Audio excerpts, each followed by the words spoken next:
So this is a way of going in Sirsasana that is only suitable for very experienced practitioners. It is for experienced practitioners because it requires a lot of familiarity with the steadiness of the mind. If the mind is ahead of the body, trying this way is not going to work for you.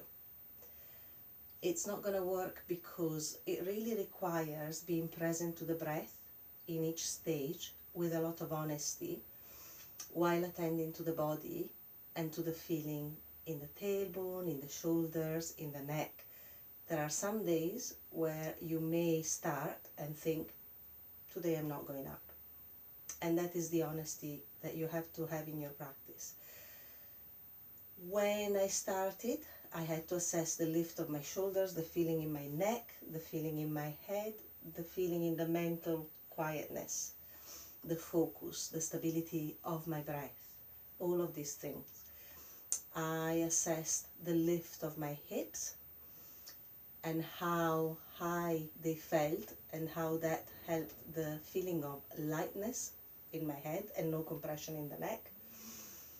When I lifted my legs up straight, one at a time, I was finding out, and also when I checked the distance with my feet before the blanket and on the blanket, I was assessing in my body, literally pinpointing. It's like going really with a toothpick at things.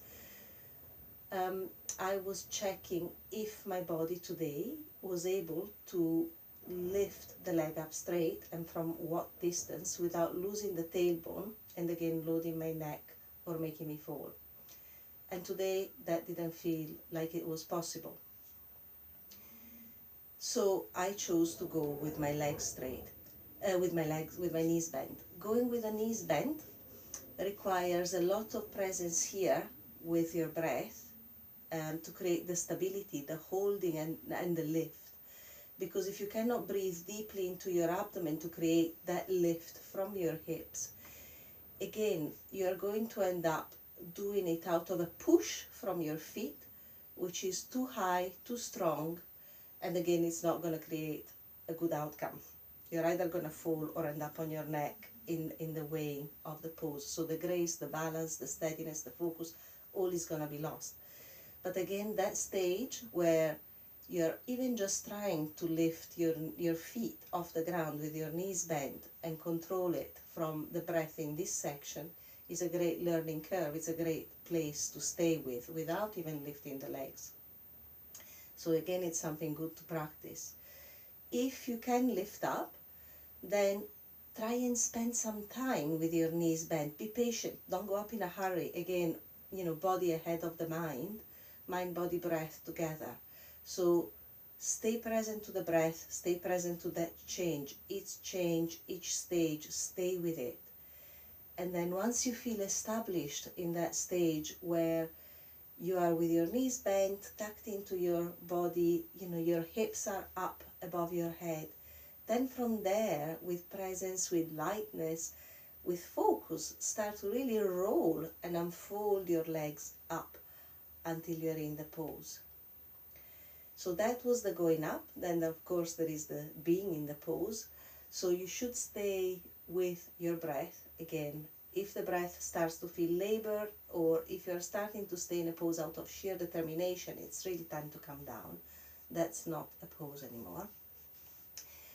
And then the coming down. You can either come back with your knees bent, or if you want to come back the way I did, again you have to be very clear about your presence of mind and mind to breath to body. So the way I was doing it was with each exhalation deeply here.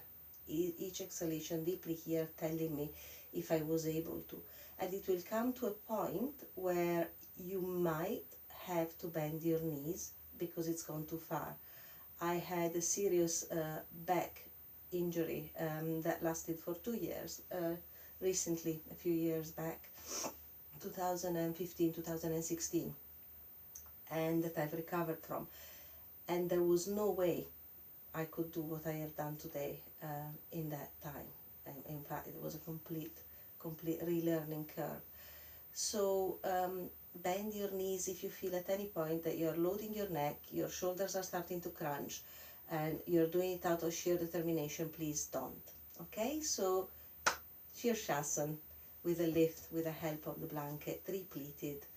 The hands go underneath with the blanket fitting, the corners of the blanket fit into the palm of the head. Remember to keep your wrist vertical and don't clench your fingers, hold them.